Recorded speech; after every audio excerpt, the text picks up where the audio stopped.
And we left off with the following. You had two questions yesterday. You weren't here. Number one question: which one of the Ten Commandments? Which one of the 10 makkos is the worst makkah? And number two, we halachic question: whether someone that has the flu is forbidden from showing up to shul. Why is it even a havamina? Why would we even think and entertain that someone who has the flu should be allowed to come to shul? So again, everything is based on statistics, and what's called in the halacha miut hamotzi, which means it's commonly found, is enough of a statistic to make something forbidden. So today there's fascinating statistics. Someone said like 40% of Americans with the flu. But the question really is, if someone has the flu, how much in the world of statistics is the chance of him giving the flu to someone else in shul? And assuming that they're going to keep their hands to themselves, they're going to wash their hands, they're going to walk in with their hands like this, closed, and they're not going to, or if, right before they're going to use some cleanser, and that's why it's be very beneficial in the shul to have these type of hand lotions and stuff like that. That's antibacterial. So I saw actually one of the statistics that says it's a 5 to 10% chance that a person could actually give over the flu just by in the workplace. And the reason why is because bacteria could actually last on any surface other than cloth for some reason, apikavala or something, for at least 24 hours. So that means someone that comes in, wasn't really careful, has the flu, and is touching different surfaces like the knobs and things than doors, very likely, when I say very likely, there could be almost a 5% chance that he's going to give the flu to someone else. And therefore, al pi halacha, it would seem that one should not go to shul. However, someone had an interesting taina.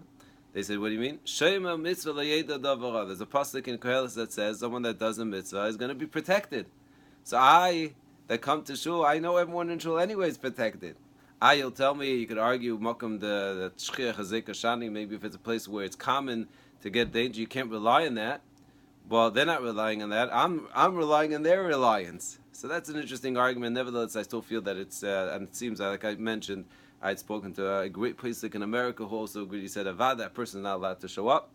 And in truth, who wants to have that, the responsibility of 10 days? It's a knockout, 7 to 10 days of a flu. And nezek, tzar, ripi, sheves, and boishes, all the 5 different damages of categories, and be responsible for that. So it's kedai to take off, of course, if assuming that one is able to do so. Now, what's the worst of the 10 makkos? So I mentioned the Tiferes Tzion, which is a beautiful parish on the Midrash. I think it's not Benimtze. You can't really find this parish anymore as far as I know. I'm looking for it. But in the Midrash Rabbah, there used to be someone by the name of Tiferes Tzion. If you look in the Midrash, says, probably one of the best books to have at home, and the best Kira books also. You want to learn of someone? Midrash says. Ari Mustami went through Midrash says backwards and forth. So the Midrash says, it says on the bottom many times Taf Tzadik. Taf Tzadik is Tiferes Tzion. It was a parish, I think, about 100 years ago.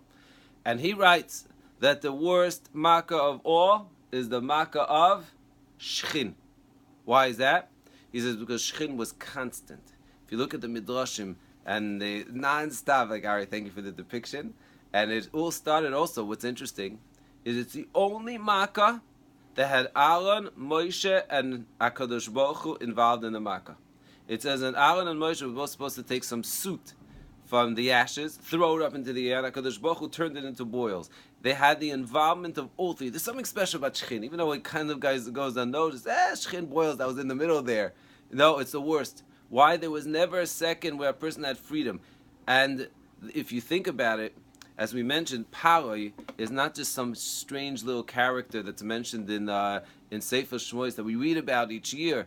Paroi, as the Mefarshim explained, Al Pi Kabbalah, is inside of every one of us. We all have a paro. And what's the paro? Is the guy that says, there's a God. No, there's no God. Oh, I really should be believing that the Rebbeinu Shalom, everything happens to me is really from Hashem. No, I'm gonna forget about that. There's no God.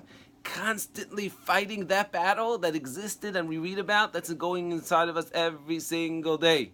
And shchin was the worst because it didn't give the person a break to even think. It was so difficult. So I was telling you, in the first 3 days of the flu, I mamish had no break. It was non-stop. It was fever, it was chills, it was the throat killing.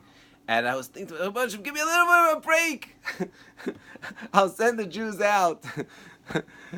So I want to share with you one more thought, but I think we'll leave this for tomorrow. B'ezrat Hashem, What was so special about Makas Choshech, which is of course this week's coming Parsha, and Mirza Hashem tomorrow. Hatzlacha, Rabbi, have an amazing day.